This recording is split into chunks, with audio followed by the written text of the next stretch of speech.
What's up, everyone? Welcome to this week's episode of the Indy and Doctor podcast. I'm joined by the doctor because he's been absent for the last 2 weeks. Garan, where you been? I was thinking about this. Where was it? Last 2 weeks or last 1 week? Last 2 weeks, bro. Last week you did the podcast with your brother. And the week before I did as well. With Bao? Yeah, 2 weeks running, mate. Really? Mm-hmm. Jesus Christ, man, everything's starting to blur into one with you. Give me a second, man. Let me check. I'm gonna do this right. If you're watching now, I'm just checking my Google. So you're Calendar checking on the phone that's going to be recording the audio on this? Absolutely. It's okay. No issue. He hopes. Anyway, while Garen's doing that... coming onto the podcast, it just feel like a while, but then I was like, I don't normally feel like this if I've missed one. Two. Yeah, my bad, man. Yeah, I can't remember what I was doing the week before. It doesn't matter. I remember last week. The week before, I think last busy. weekend. Yeah, look at the calendar. It's just chocolate. Anyway, people, I am here. If you want to see what my calendar looks like, there you go. That's a normal month, super busy. And Indy just wants to, have all my time to himself. That's what he likes to do. I asked for 1 hour a week. Yeah, me. 1 hour a week, can't get it, it's cool. Me. Anyway, Garen's only got a small period of time, so I got to jump straight into it. So, current event topics for this week. We've got Ministers struggle to find people to interview Paul Dacre for Ofcom job. So, I'm assuming you definitely haven't heard about this because it kind of went under the radar. But absolutely not. The head of Ofcom has a vacancy and they haven't filled it. So what's happened is they're trying to fill it with a person that will give the government a favourable look in the media. So for the viewers, what is Ofcom? So Ofcom is our media regulator. So say when people complain about a TV show, they complain to Ofcom and then they will deal with it and deem whether the complaint is, real reasonable, or if it's frivolous, right? Yeah. Okay. Yeah. So Ofcom have had this vacancy and they're trying to fill it with somebody who's going to give them a favourable outlook. Now, a bit of backstory about this guy, Paul, is it Dacre? Yeah, Paul Dacre. Mm-hmm. He used to work for the Daily Mail. He doesn't like the BBC. And that's surprise. That's the two biggest issues that people were taken with. Added to the fact as well, he interviewed for this in the past and the government has to send him... Yeah, so he interviewed for this role in the past. The government sends you through a process where you have to interview and be chosen by a selected committee, and then the committee will say it's okay to hire you. He got to the last stage, and the 4 people the government chose all said he's not suitable as a candidate for the job. So what the government have tried doing now is they've tried handpicking a new committee that will be favourable to pick him and get him in that job. Let's just be clear. So why is the government hell-bent on getting this guy into the role if they didn't want him the first time? They're worried. They're worried about the slant the media is putting on them, putting them in like a negative light. With him, you're going to have basically dominance of the BBC because Ofcom choose how much funding the BBC gets. So if the BBC starts saying things... The BBC is essentially government funded, isn't it? No? Yeah, it is. And therefore, if the BBC is saying stuff that goes a little bit against the government, they can go to Ofcom and say, cut their funding. And then they're going to start saying things that will favour them in order to get them on side, to get their funding, to keep them going. But what you're saying is they want to put their man, their parrot, right? Their exactly that. Puppet in the position. But it's pull weird. The strings then. They can't get anyone in to okay it and say, yes, he should be in. A lot of people that they have approached to take up the role have just said no. They said they don't want to tarnish their own public rep by being a part of that committee process. Yeah, because if this is what's being talked about, then it's going to be very obvious that it's not prestigious to be asked. If you're being asked, that means you can be manipulated as well. So you're making something. You're only being asked so you can put this guy in. So you're essentially complicit in this whole kind of get this guy in type thing. Interesting. So everyone's just like, no. Yeah, people are like, not me. I don't want to be a part of it. And it just makes me think, why can't the BBC not the BBC, why can't the government just pick someone new who's maybe not as hard leaning in their favour? Just as in like the best man or just the best man for the job, maybe? Yeah, just, like the usual thing. So somebody who's going to be objective. And what it shows from the other side is it probably shows, the BBC are doing a good job, man. Doing what we call investigative journalism, right? Yeah. So are presenting the right stories that are showing things in the right light. That's what we want from journalists, man. We don't want them selling, not like Fox News in America. We don't want them just selling one narrative. We want objective news. And the government feels threatened, that means we're getting close. Not a bad thing. So Another layer to this is that only 9 people applied for that said job because it was so heavily favoured to go to this guy. Right. Only 9 people for a public office job. 9 people, yeah, man. which, that's so small. Come on, man. That's nothing, isn't it? Yeah. Surely there's got to be other people out there that are more suited towards it. Yeah, and presumably those 9 people are just to make it look like they're interviewing other people if they've already decided they want this guy to be in. Yeah. You know? But it kind of backs up everyone's thoughts of cronyism in the government. So for those of you that understand cronyism, it's basically where you give favoritism towards your mates to get high profile jobs. I think that's pretty much a nutshell definition of it. Yeah, there's a very similar word that we use in families, nepotism. Yeah. So favouring family members to get them in certain roles. It's just, you scratch my back, I'll scratch yours. And doing things ahead of time, that's...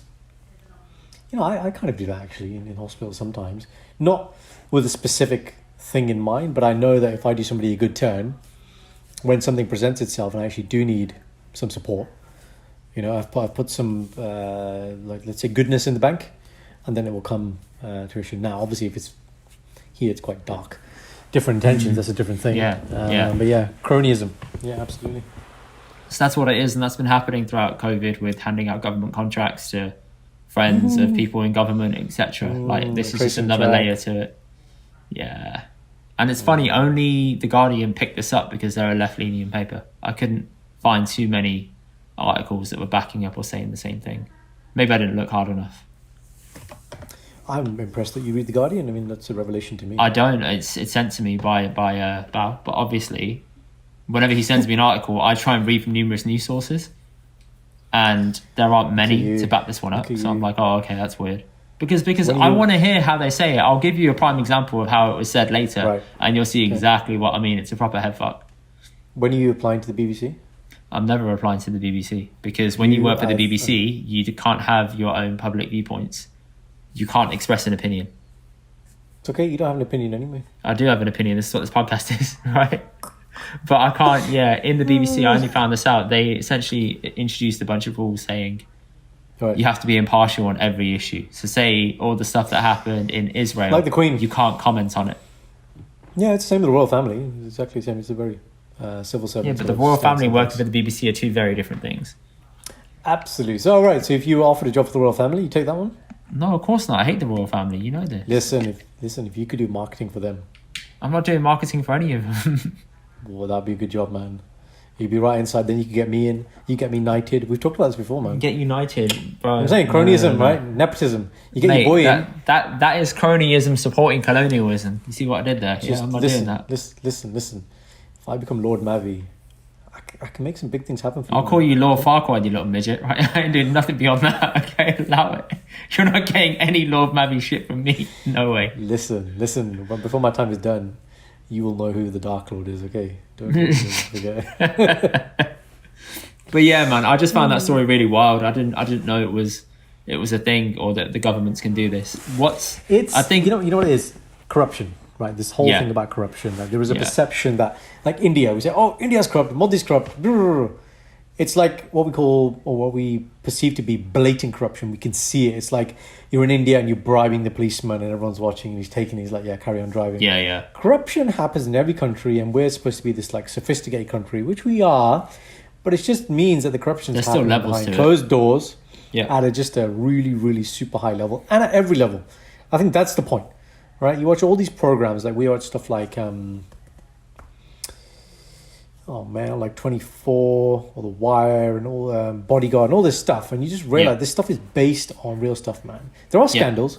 Hancock, man, bloody Hancock. Shit happens. Okay, so like this stuff definitely happens, and if someone can imagine it and script it in a show, there's no smoke without fire. This shit is based on real things, and insiders, and there's lots of journalists who will get these stories, but they won't, talk about the source. It's off the record, all that kind of stuff. They won't reveal the source. So it's all real. It's all corruption. It's all just backing each other up. And what's a bit much is that if you're picking, I find it weird how the government can pick a committee of people to okay their person, because that shouldn't fit. Okay. So say if you're picking a committee of people and you're picking 4 people, that means you're kind of rigging the process anyway, because you're picking 4 people that you want to assess those. It should be done by an independent regulator, or it should be done by Ofcom because it's their job.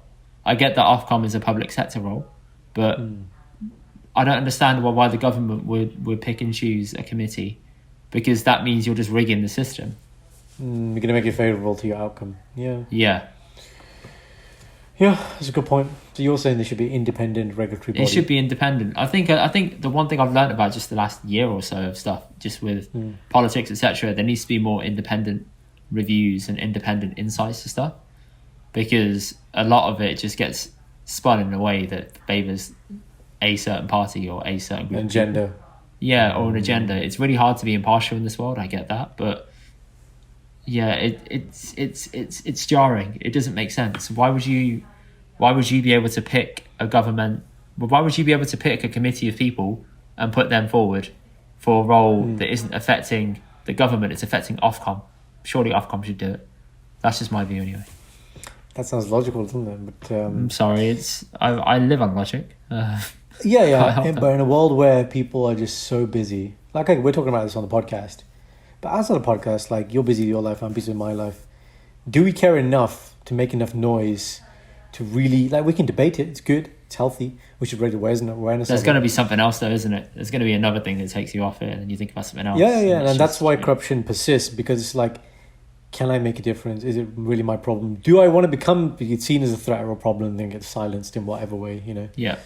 So, yeah, you're absolutely right though. I get it. Right, that's done. Next one. White supremacist avoids jail after being told to read Jane Austen and William Shakespeare. Oh my God. That is a real headline. What a headline. All right, that's definitely making the sniffing, man. That's some like... Some real like, shit, right? No, that's... you can't even make up that shit. That's like, you know, in films when they want to get somebody off murder, they're like, yeah, man, claim you're insane type of thing, right? So are you mad or are you bad? Plead insanity, yeah. That's just like, come on, man. So, he's a white supremacist, so he's not cultured. Let's culture him with some Jane Austen. Sorry, Jane Eyre. Jane Eyre or Jane Austen? Jane Austen. Sorry, no. Jane Austen. Is it Jane? No, fuck. Is it Jane Austen? Yeah, it is. Fucking hell, because you confuse me now with Jane Eyre. I'm like, it sounds like it should be Jane Eyre. No, it's Jane Austen. Yeah. Right, and Shakespeare. Okay, because that's the solution, isn't it? So, backstory. This guy... 1 second. America? No, England. England? Oh my God. So, backstory is I think it's a kid from Leicester. Let me just check. Did he go to Leicester Uni? De Montfort, sorry, Leicester and DMU, can't help it. 21-year-old student, right? He was found guilty of reading like a bunch of stuff on how to make bombs, I think it was. Is it bombs? Let me just check. No, found guilty of possessing a record of information likely to prepare an act of terrorism in August. He had over 70,000 pages worth of info. Oh, so they're tracking this dude for a while. Yeah, they've been tracking him for 70,000 pages. I mean, that's pretty incriminating. That's pretty substantial, right? And he was was found, lone wolf or organisation? Well, they claim it's a lone wolf. And what's essentially happened is he was found guilty. The judge was asked to sentence him. And he said, I feel like if you read more cultured things, you might be able to break out of this. Like, that's pretty much the gist of what he said. And I was gobsmacked. Remind me, how old is he again? 21 years old, student. Okay, you're the judge now. Tell me what's your verdict? How do you reform this gentleman? You send him to jail. And then you put him through some sort of reform process, like we spoke about, some sort of, not therapy, but some sort of psychiatric treatment to understand how he got to that position and try and rehabilitate him. That's the logical way of doing it. Did he carry out any... No, but there's intent, isn't there? Yeah, I don't know enough about law to know. Do you prosecute on just intent? Or? I think you might be able to prosecute on intent because you can get stuff like conspiracy to murder, etc. I'm thinking America here, but you can get done on conspiracy. Guys, if you're listening, for any lawyers or barristers, solicitors, whatever you want to call yourselves on this thing, drop us a comment. It'd be interesting to know, like, what is the grounds here for ruling? Because it sounds like what you're saying. So the judge is quite favourable. It'll be interesting to see what case was made from the defence side. Like, he's been brainwashed or... Yeah, so I think they definitely went with the brainwashing thing. And the judge basically said, if you come back to this and in a few months' time you haven't read those books and I test you on it, I'll put you in jail. So I'm like, so all he has to do is read 2 books and then he's good to go. 2 books, Karan. Yeah. No, I get it. So he's built in some accountability, which is okay, better than nothing, I guess. Goran, that's shit accountability, man. I'm sorry, you can blag. You look, if you give me two books to read, right, and I will read it. Cool, I'll do that to avoid a jail sentence. But you've got to remember, look, this guy has not been prosecuted, which means they are aware that he's obviously being tracked, which means, like, if he starts looking at shit again, they're gonna know, man, and he's probably aware. Oh yeah, they can find that easily. But does this send a strong enough warning to people with that, saying this is going to be used in future cases? Saying, well, you gave this guy this much, why can't you do the same for this guy? That's what they're going to start doing. Yeah, if you set a precedent by letting people off with that, it can be used in future cases. Saying similar case, similar court, similar age. What do you think? It's the same debate again, isn't it? Does somebody learn by positive reinforcement, negative reinforcement? It's about love and hate. Yeah. I guess the thing that's hard for a judge is when he's looking at a case like this, does this person in front of me pose an active threat if I keep him out of jail? That's what they're really having to think about. That's what I'd be thinking about. Like, if I let this guy go, is he going to do some more like gangster shit and just try and do something? Or is he impressionable enough that actually we could, with the right, like, kind of da-da-da-da-da. Now, it's a bit soft, like I said, 2 books. Definitely, he should be in some sort of, like, coaching, mentoring, counselling, therapy type setting, like some sort of intensive program. Minimum, right? To, like you said, uncover his kind of drivers. How did you get to this point? Why do you think this is the right way to think? And then, whatever, going forward. That is pretty soft, man. But again, like, I know we talk about stuff in the podcast and we look at one part of it. I'd love then to look at the case. Because if you're a judge, it shouldn't be a snap decision. You must have heard the whole story. It'd be interesting. Yeah, you must have heard the whole story. I respect that. But we're looking at this from the outside looking in, and you see that and you think that doesn't add up. For example, would the same leniency be given to a person who's, say, Muslim, who is maybe on the brink of being radicalized by IS, Islamic State? Would the same leniency be given there? Would you tell him to go and read Shakespeare and Jane Eyre? No, you wouldn't. Yeah. So the race card. Now, here's the other thing. So I'd come back on that. I'm not saying the race card. I'm just giving you a person who's non-white. My question would then be, what are the statistics on? I don't know this. I'm just putting this out there. If there is a certain subset of, let's say, extremist or terrorist who's much more likely to commit acts of terror, right? Then I'd think, well, maybe they're less lenient to those people, that type of person, compared to some other group of people who are less likely to be like that, and maybe they're more. But you're right. On paper, you'd think, okay, the brown guy, he's going to be... Because the connotation is that the brown guys do serious things, like serious big things that actually happen, whereas the white guys are just quite sporadic, and it's just not as much, is the general feeling. That's the general feel, but then when you look at numbers, it is more of terrorism, it's more white people than brown people. Sorry, or just colour people. Yeah, and that's not the picture that gets painted, is it? But the connotation is, or the assumption is completely the other way. Yeah. Yeah. So then what would, again, this isn't a good thing to be interesting about, but it would be interesting in the sense that if a subsequent case were to happen and it was somebody of colour, similar circumstance, with this precedent that you're on about, because if you're the defending lawyer in that case, then you're going to use a previous case as precedence. You're going to angle to try and get this judge again, basically, just to see if he'll give the same sentence. Yeah, I don't think you can lobby to get a specific judge. I know you can't. It just depends on the day you show up. That's it.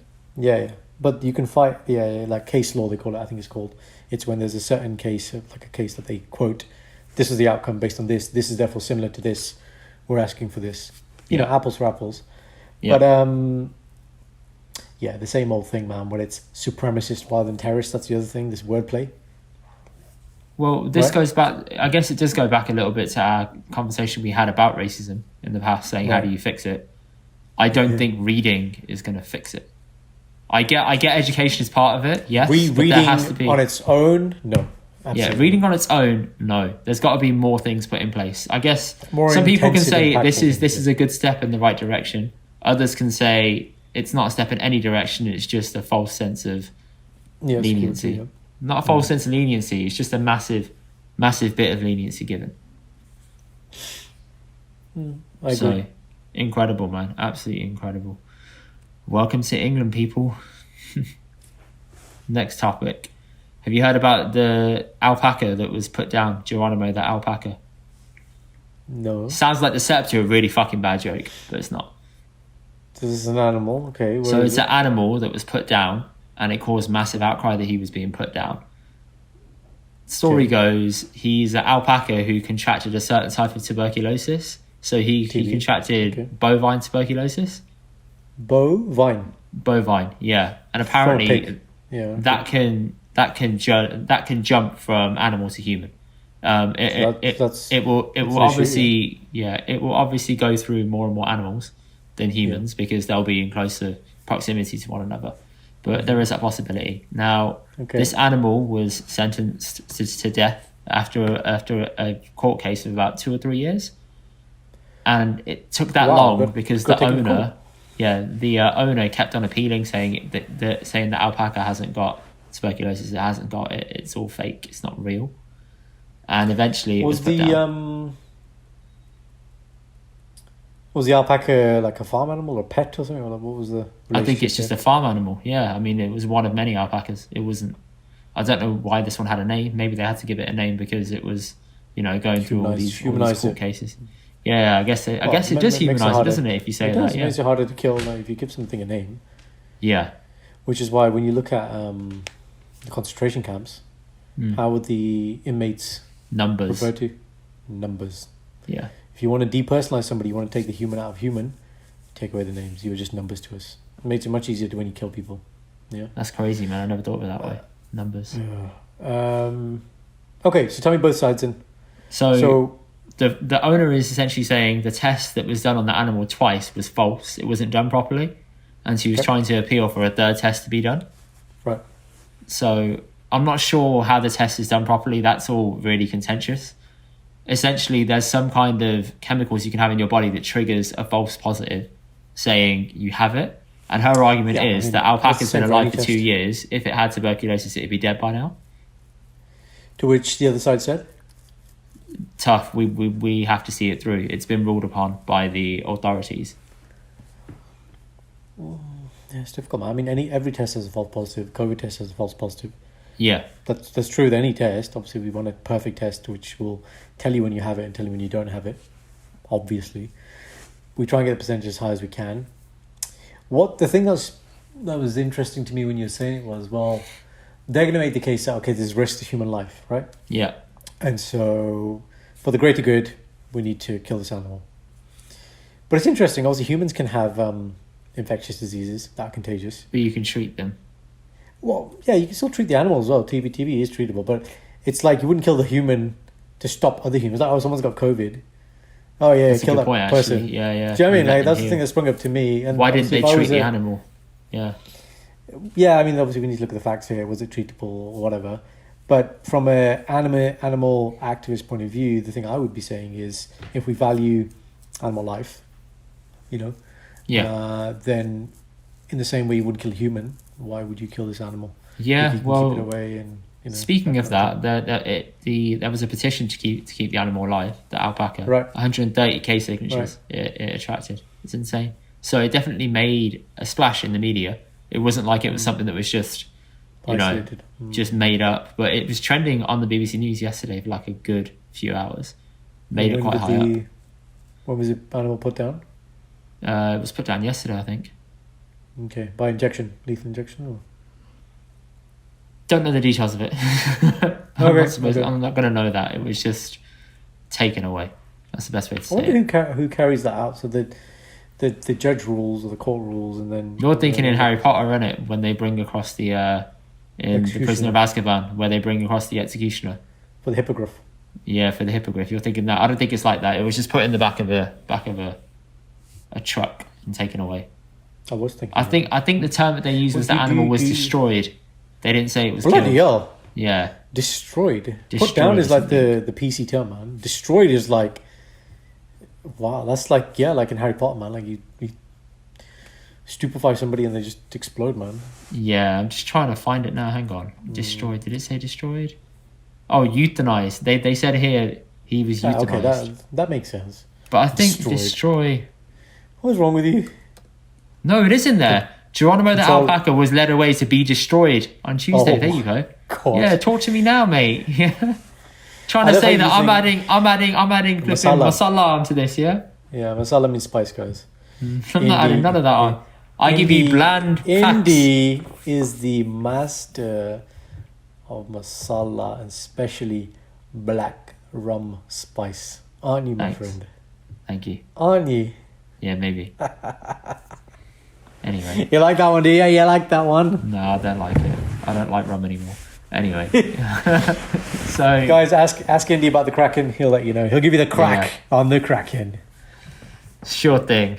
So back to this 130k signatures. I honestly don't know how I feel about it. I'm a bit conflicted in the same way how you are, which is it's weird. I can see why it was put down, but then I can see I'm also questioning why it wasn't treated. And it's also very odd how you would make up this much media fuss for an animal.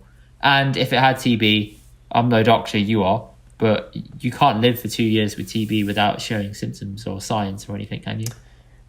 Yeah, exactly, man. Like human TB, not latent TB, so like it's there but it's not active. But active TB, man, will just rip through your lungs and destroy it until you have no lungs left. It's a horrible condition. So I can see the argument for keeping the alpaca alive. Yeah, absolutely. Again, like with the thing you said before, we'd have to see the case and see, well, what do the vets people or whatever say. There were mad protests about it as well. Like people were losing their shit, being like, "Why is this happening?" England, America, or where else? Or they're what? Sorry. Where was this location? This is in England. All these stories are in England. My God, man! They got this in Leicester. Where was this? Sutton? Sutton Park? I don't know where this was. Sutton Park. The Sutton Park, mate. This was Bristol. Okay. Bristol. I used to think Bristol was part of Wales. Whoops. It's close to it. I can think what you think that. Yeah, I mean, I'm not the best at geography, so. But you are. Even though I did a degree in it. You PhD, man. Geography. PhD. PhD in colouring, yes. Why not, lad? Man? Why not? Yes, lad. Right, next topic. Couple defends invoicing wedding guest that failed to turn up. Couple? Say it again slowly. A couple defends invoicing wedding guests for failing to turn up. Oh, as in like they've paid for maybe accommodation or they paid for their food. And, and they're like, here's the bill, mate. Yeah, so it's a couple that had the destination wedding in Jamaica. They invited a bunch of people. Yeah, they invited a bunch of people there, and a lot of them didn't show up. So they sent them the invoice for £87 for the meal. Now I'm assuming they only paid for the meal; they didn't pay for their accommodation. Yeah, which depends on the wedding. Like some people will do that. I have 4 letters for these people. Go on. The organisers, RSVP. So funny you say that. They did ask for RSVPs, and a lot of them said they were still coming. That's why they took up such a grievance with sending it out, and not sending it out. That's why they took up such a grievance with the no-show, and why they sent out all of these things saying you need to pay us back because you said you were going to be there, not once, numerous times, and they just didn't show up, and they didn't tell them they weren't coming either. Yeah, I mean that's just taking the piss, man. Like if you say you're going to be there. It's not easy hosting a wedding abroad, plus with COVID and paying for it as well. So, it's not fair. Yeah, it's not, man. And look, for a lot of people, we're quite lucky. You're going to get married soon, Indy, and we live in families where our families are able to help us. We're lucky in that sense. Whereas I know a lot of people, when they get married, it's like, okay, so I've been saving for like 5 years, or I've taken like a loan. It's a big thing, man. And if you get married abroad, I presume it's a lot more extra cost, a lot more logistical planning, and you got to get vendors and all this stuff. So I'd be interested to see how many people paid, like, and what their reaction was. Because if somebody's come to your wedding and it's a destination wedding, they've got to be close enough. You know what I mean? If you're doing a destination wedding, it tends to be smaller but more intimate people you want to be there, rather than like here when you invite everybody. So this is someone close to you who you've invoiced. Yeah. So I'd want to know, man. I'd message the couple and be like, how many people actually, how many people didn't show up? Yeah. Because it must have gone past the threshold where they got pissed off. Like 3/4 of the people didn't show up, and they're thinking, "Fuck this." No. I'm plucking a number out the air. Yeah. If it was like 4 or 5 people didn't show up, okay, fine. I think you're okay with it. But If it's more than that, then it's an issue.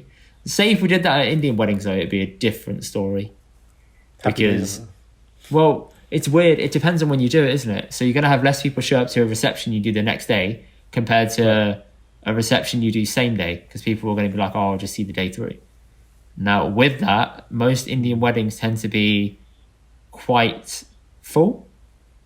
Full meaning? So full being like all tables are booked out. It's quite full to the brim with everyone there. There's never any people not there. But when you're doing a reception the next day, you might have to take like a leeway of say X percentage of people that won't show up for the next day, and you'll be left over with food. If we start introducing this whole "you didn't show up, pay us back" thing, man, these weddings would be nuked real quick, because Indian weddings get expensive, especially with caterers.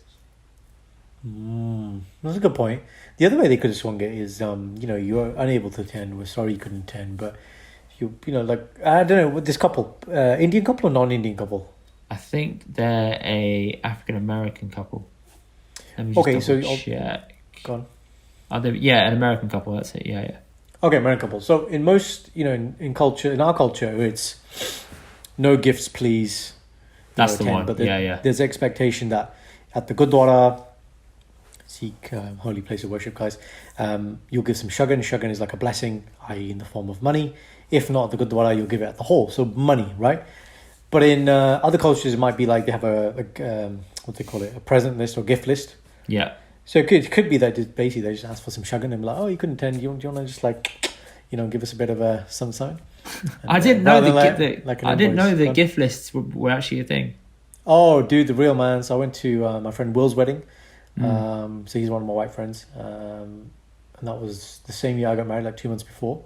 And so he was, I got to credit Will, man. I don't know if he listens to the podcast, but Indy, Will is the reason that I drink black coffee, that I know what Google Calendar is and I use it. Yeah. That I have Apple, like MacBook and stuff, and why I went back to using a fountain pen. Those 3 months I spent with Will, 2015, pre-Focus Stars. Okay, that's when we first met. Anyway, go back to the thing. So 2 months before his wedding, he created a website for his wedding, had all the details on there. Jesus. Like, he was so organized, this dude, man. And in there was a gift list. So what you did was you could just purchase things that they wanted. It's a really good idea. I don't know why we haven't adopted this, man, as Indian people. So you just buy stuff that the couple actually wants. Yeah. I mean, money's fine as well. Money's okay. But it stops people buying random shit that you're never going to use. What were the band of prices? Gifts. Yeah. So it's for all things, because like parents could buy off there as well. So you got things from like £20 up to like £300-400. So it's a big range. How generous are you feeling? I think we bought something between £50 and £70. Which is, I'd give that anyway if I was giving like shagun. But like I remember Will, he had one of those Defenders, Land Rovers. And he had like all the extras, man. Like he had this thing, like if he went into water, into pani, right? Yeah. He had this like breathing tube thing, and he had like a thing so you'd have a tent on the top.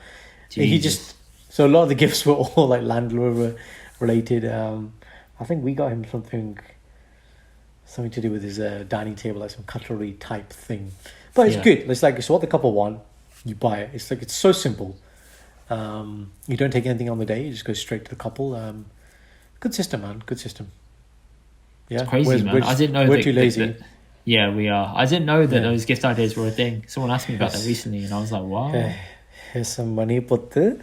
You spend this on a honeymoon." They put the money around your head, like they wave it around your head a few times. For those of you that are listening, and then they give it to you in person. Hey! Some people throw it in the air. Some people put it on the stage. Yeah, it's weird. Never understood that. Very unnecessary. So yeah, I get it.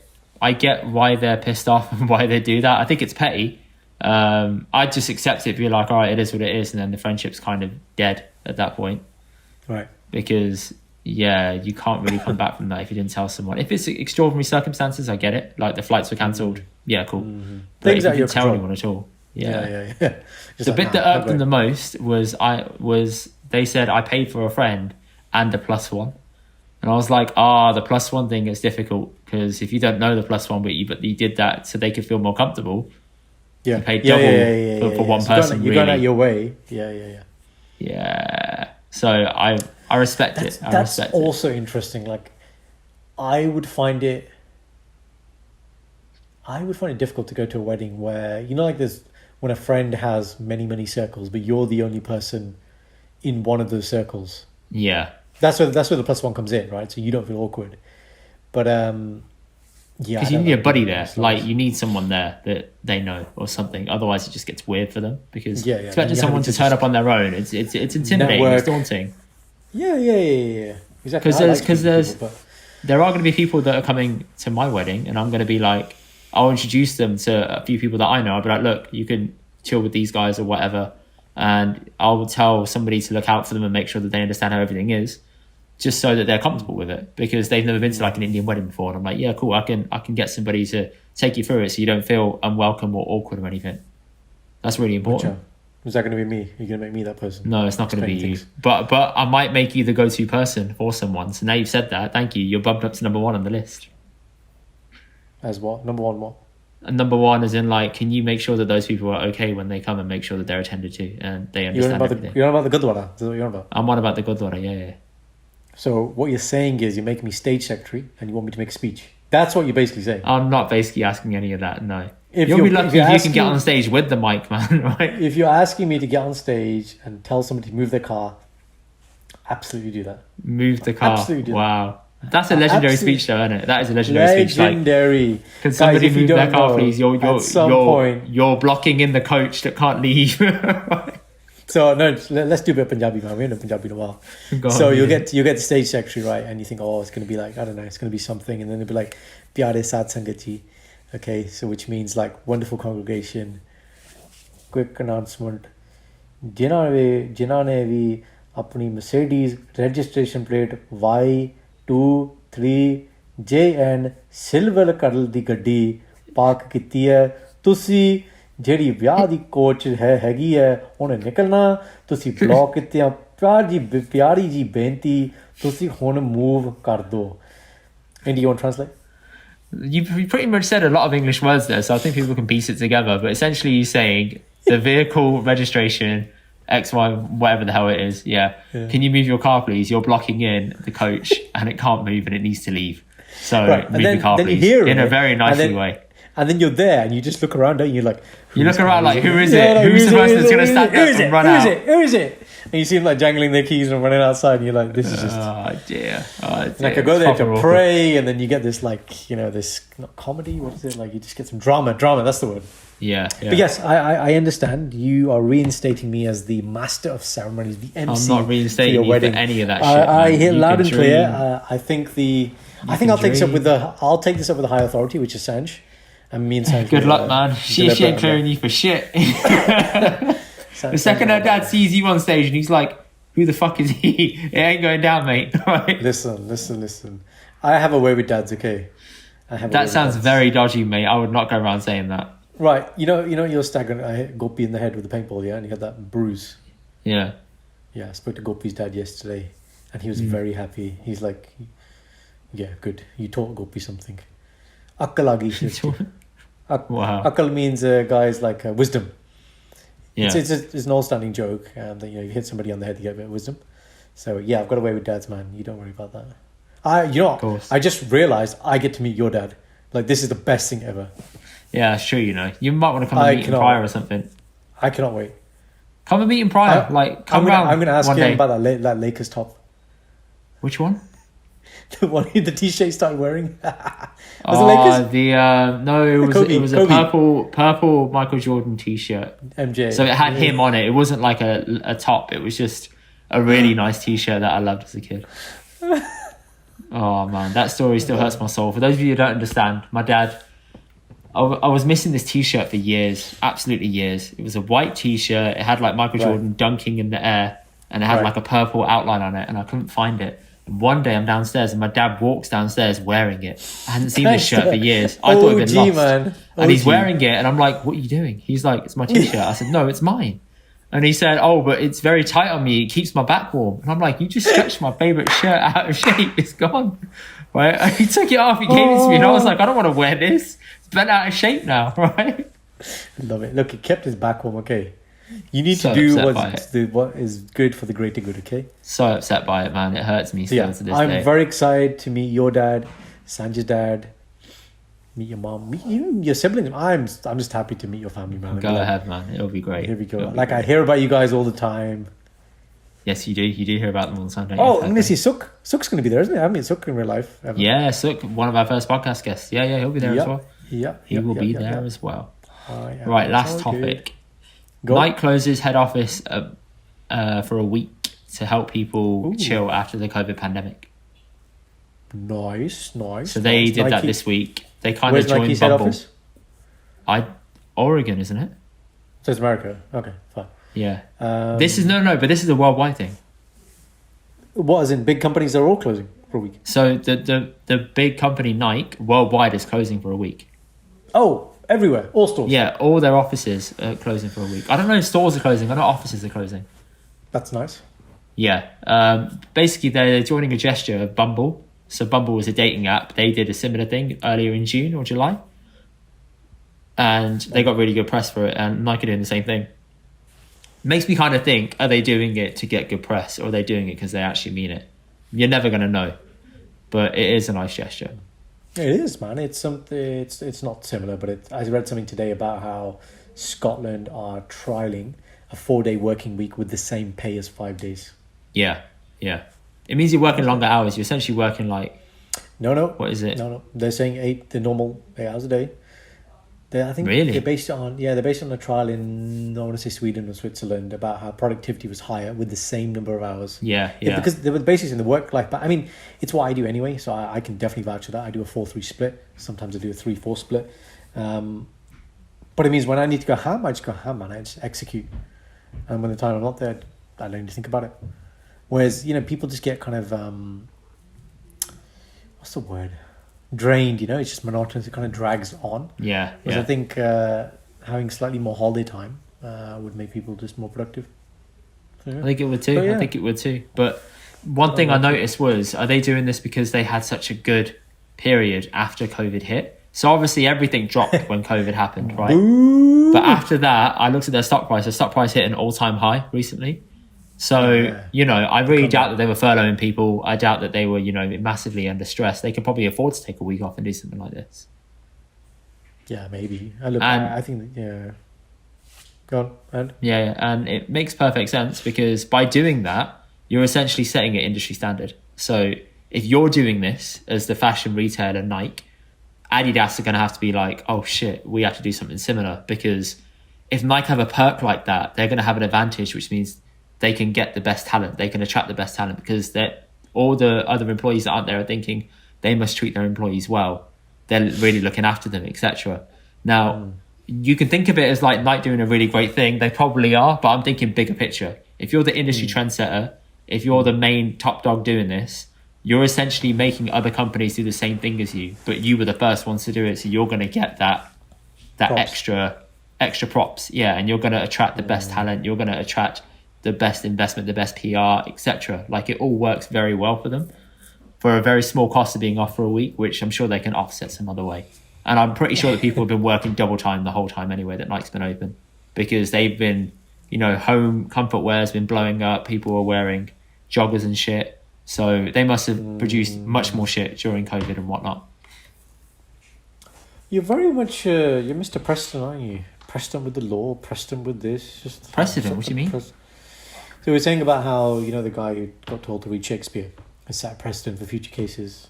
Yeah. Now we're saying, Nike set a precedent. Because it's true, though. You love a good precedent, don't you? But it's true, though, isn't it? Because it's true, isn't it? If you're the first one to do this, what's the other word to do that? You can call them a trendsetter. You can call them a person that sets a precedent. You can call them trailblazer, one of a kind. What else are you gonna call them? Give me another phrase. Trailblazer, Maverick. Trailblazer, yeah, that's a bit old school. Yeah. Anything else? All right, mate, Maverick. The Mavericks. That could be one. I'm a Maverick. That's why you're not a Maverick. No, you're a basic guy. Look at the word Mavi. Okay, Maverick. My name Maverick. is in the word. You're reaching very hard. Listen. That's like me saying Indy indestructible. Ooh, look at that, I'm indestructible, right? Well, we know after your stag, mate, you're not indestructible. Yeah, I'm not at all. Anyway, so You didn't see that one coming, did you, mate? You didn't see that No, one I coming. didn't. But equally, I could say love it, it. and it doesn't mean it's true, right? It's been disproven. The same way how it's disproven you're a maverick. What's the definition of maverick? Tell me. I don't actually know. Google it. Google the definition of maverick right now on the podcast. Go. Maverick. Put define maverick in Google. Meaning. Put define. It gives you a proper. Oh, look, it doesn't say Jaskar and Mavi. There you go. Sorry, man. What does it say then?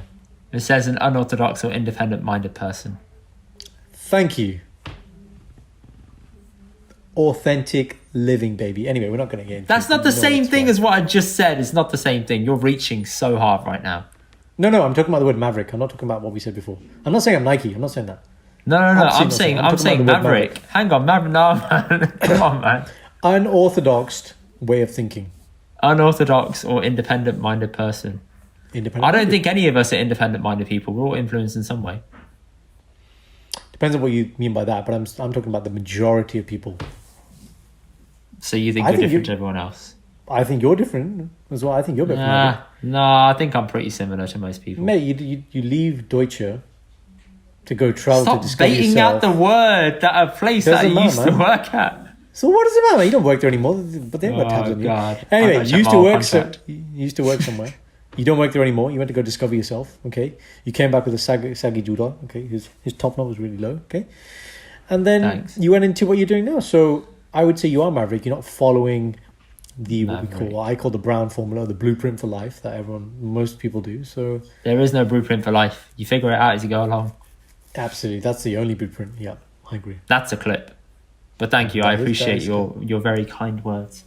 Just to round this bit out, imagine the public sector did something like this. Like a week off. It would never fucking work. This is what makes the private sector so lucrative to some people. Because you get perks like this. The public sector will never get that. Imagine if the NHS had a week off. Fuck me, man. The world will fall apart. It reminds me of... I was speaking to somebody in the police force recently about collaborating on some coaching work. And I think they were saying that the police owns various convalescent homes around the UK. Yeah. Basically when some members of the police force have been on some difficult cases and then basically de-stressed, they just send them there fully paid, spa access, da-da-da-da-da. Yeah. And I was like, that's really good, man. Because, again, it doesn't exist within the NHS. Definitely bloody should. Yeah. So, yeah, I agree. Don't be surprised if this starts catching on, and people start leaving the public sector to move to the private sector, because mental well-being is a big thing now and people are really on it. And it means a massive deal to people. So, if it might be a thing where you start seeing people slowly move into the private sector if this catches on. I don't know if it will. It might just be a flash in the pan because of COVID. If they start doing it yearly, then you're like, okay, this is something to mess with. Because mental well-being stuff is not a big thing in the NHS, is it? Like, people are overworked, underpaid. That's a good summary. Pretty much. We can all talk the talk, but there's a lot behind what people show at work. Everyone's just coping, getting by. They got bills to pay. Is there much support? Income. Like mental support at work for medical staff? No. There you go. There's got to be a culture that people are willing to talk about it, and it's not taboo. That's number one. That's the first big problem. Number two, what networks actually exist that are offered by people that are going to be relatable to people having the conditions. Yeah. Yes, we'll have mandatory training about all these things, look out for all these signs, but it's all very abstract. It's all very answer the MCQs, real tangible things. What are MCQs? Multiple choice questions. So, this looks like this, or this looks like anxiety, but it's like, okay, what if it actually happened? Who can I talk to? That's what people need. They need real tangible signposting to, this is the person I can speak to who may have some strategies that can actually help me. Yeah. Agreed. Yeah. Which is where I come in, baby. That's what I'm trying to do with my coaching work. Help these burnt out professionals. I get it. You get it. So yeah, that's a nice way to round that out. Do you have a Dr Chronicles? I think you do. Yeah. So no, I did, but then I changed it. Oh, you changed it on me now. Okay. I did. First time I'm hearing this. Imagine listeners that you're a doctor now. Okay. And imagine a person comes up to you and says, "I think I'm dying." What does that make you think, listeners? And Indy is nodding his head if you're not able to see this on video. the reason why he is shaking his head, because said person in said story is none other than the maverick that is the indestructible Inderveer, aka Indy. So team, on Indy Stag, Indy, aka the 2% man, which we'll get into as well. He on the first night, Indy was he's having fun. We were in the hot tub, we were chilled out, we had burgers. He was enjoying his drink of choice. By the end of the night, he was not a happy man. And Indy and I were sharing the same cabin, which maybe I regret now. I didn't get much sleep that first night. And Indy essentially, he didn't sleep much. He emptied his guts out. And 6 times. 6 times. Six times, right. Got to get the 6 times in, man. I'm not going to lie, people. I was kind of in between kind of like sleep and not really knowing if I was awake. I had noises coming from his room. Initially, I thought it was a wounded animal outside. We were right in the middle of the woods, like proper rural. And I've heard of noises that I've never heard a man make before. So that was interesting. And I think twice or 3 times the next day, Indy came to my room and proclaimed, "I think I'm dying." Those are the words. I genuinely thought I was dying. Yeah. And I was like, okay, said it 3 times now. I probably should take this seriously. But like I said, the thing that did slightly concern me at this point is when you said, my heart is racing. I was like, okay, yeah, fine. And I haven't peed for about 6-7 hours. And I was like, okay, you're pretty dehydrated, man. And then he pulled out his watch and he's got his special. Is it a Fitbit? What is it? What's yeah, so it's called a Whoop strap. It told me it's a what? It's a Whoop. Yeah. It told me that I've recovered 2% over the night. Hence, he's the 2% man. Okay. Yeah, I've never seen it. I've never seen it get that low before. I was like, I'm about to die. Like, honestly. And then it shows you your heartbeat, right? It shows you your heartbeat. And it was like 115, 120 all day, which is like the kind of heartbeat you get from doing like a gym session. Yeah, exactly. And benching and stuff. And I was like, what's wrong with me? I tried to nap. Wasn't happening.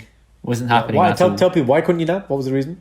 I was lying in bed and I could just hear my heart pumping, and I was like, what the hell is going on? Yeah. That's when you came in. I was trying to drink water, but I can only have it in small sips because my throat was so irritated from throwing up.